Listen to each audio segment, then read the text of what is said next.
नमस्ते, मैं हूं रविंद्र गौतम और आप देख रहे हैं संजीवनी टीवी। इस वक्त हम आपके सामने लेकर आते हैं प्रतिदिन शेयर बाजार का लेखा जोखा, यानी कि पूरे दिन की शेयर मार्केट में हुई हलचल का हम गहराई से विश्लेषण करते हैं और वो जानकारी आपके साथ साझा करते हैं ताकि जिससे आप एक स्मार्ट निवेशक बन सकें। आज 7 जनवरी 2026 को भारतीय शेयर बाजार ने लगातार तीसरे दिन गिरावट के साथ अपना कारोबार खत्म किया। सेंसेक्स 102 अंक लुढ़ककर 84,961 पर बंद हुआ, जबकि निफ्टी 38 अंक नीचे 26,141 के करीब आया, यानी कि 26,150 के नीचे बंद हुआ। क्या यह गिरावट एफआईआई सेलिंग और ऑटो सेक्टर के दबाव से है या जियोपॉलिटिकल टेंशंस अभी भी असर डाल रही हैं? फार्मा और आईटी सेक्टर चमके हैं, लेकिन मारुति जैसे स्टॉक्स में 3% की गिरावट दिखी है। हम आज उन हाइलाइट्स पे भी चर्चा करेंगे जो आपको इस बाजार की गिरावट का कारण बताएंगी।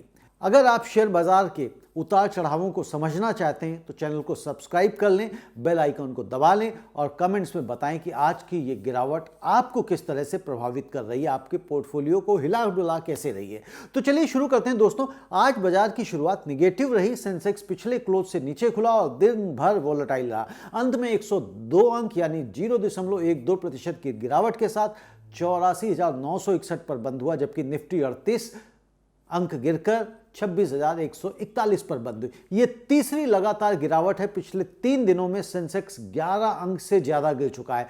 मुख्य वजह इसकी है एफआईआई की लगातार सेलिंग, ऑटो और ओएमसी स्टॉक्स में बिकवाली और चुनिंदा हैवी वेट्स में प्रॉफिट बुकिंग।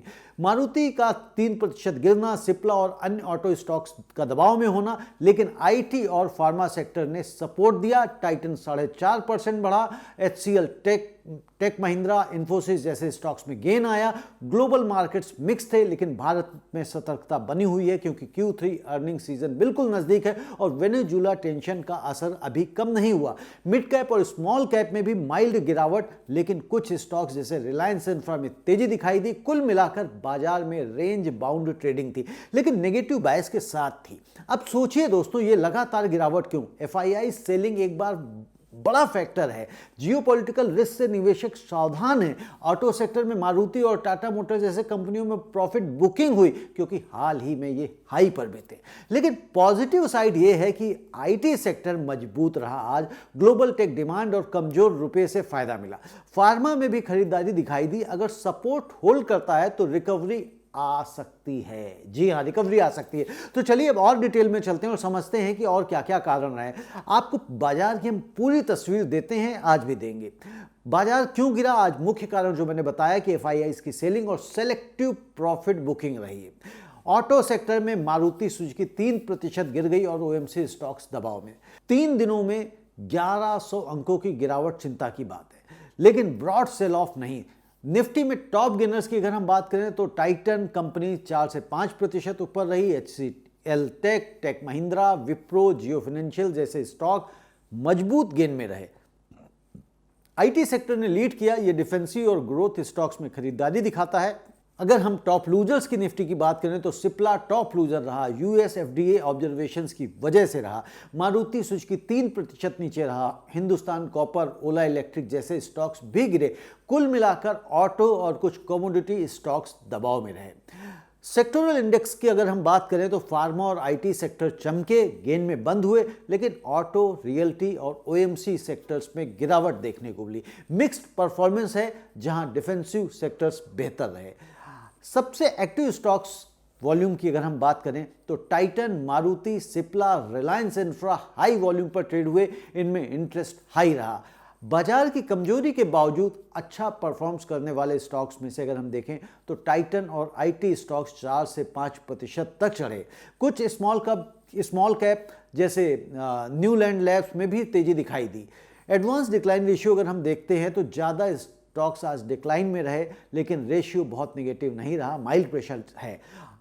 52 वीक हाई या लो हिट करने वाले स्टॉक्स की बात करें तो कुछ स्टॉक्स आज हाई पर बंद हुए, लेकिन कुछ लो पर भी, जो हमेशा होता है। ओवरऑल मिक्स रहा।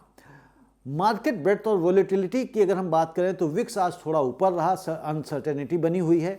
निफ्टी के टेक्निकल आउटलुक की बात करें तो 26,100 का जोन बहुत ही इंपॉर्टेंट सपोर्ट रहा। होल्ड किया, यहाँ पे टूटा नहीं। अगर टूटा तो नीचे 26,000 हद तक प्रेशर आपको दिखाई दे सकता है। अपसाइड में 26,300 का रेजिस्टेंस है, उसके ऊपर 26,400। चौपी ट्रेडिंग जारी है, लेवल बेस्ड ट्रेडिंग बेस्ट है। दोस्तों अब थोड़ा गोल्ड और सिल्वर पर भी अपडेट कर लेते हैं। टेंशन कम होने से आज थोड़ी नरमी रही, लेकिन अभी भी हाई लेवल्स पर है। अगर बाजार में रिस्क बढ़ता है तो फिर उछाल आ सकता है।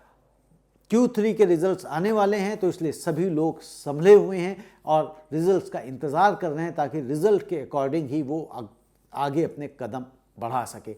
तो अभी जो मार्केट है ओवरऑल ये है, कह सकते हैं आप, अगर वेनेजुएला का हम फैक्टर छोड़ दें तो डिप पे बाइंग की जा सकती है, लेकिन वेनेजुएला पे हमें नज़र बना के रखनी पड़ेगी कि अमेरिका वहाँ पे किस तरह से आगे बढ़ता है। वैसे तो जब वहाँ के प्रेसिडेंट्स को कैप्चर कर ही लिया है तो बहुत ज़्यादा कुछ वहाँ पे शायद मुझे लगता है कि बचा नहीं है। अब तो बाकी आगे की जो गतिविधियाँ हैं वो हम समय समय पे हमें ट्रैक करनी होंगी, और उसका मार्केट पे क्या असर पड़ सकता है वो भी हमको देखना पड़ेगा।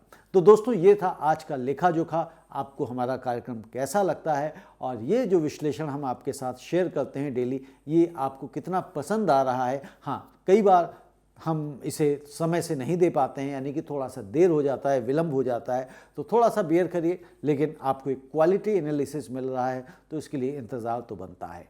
लेकिन हम कोशिश करेंगे कि आपका इंतज़ार बहुत ज़्यादा लंबा ना हुआ करे। आपका बहुत बहुत धन्यवाद। नमस्ते।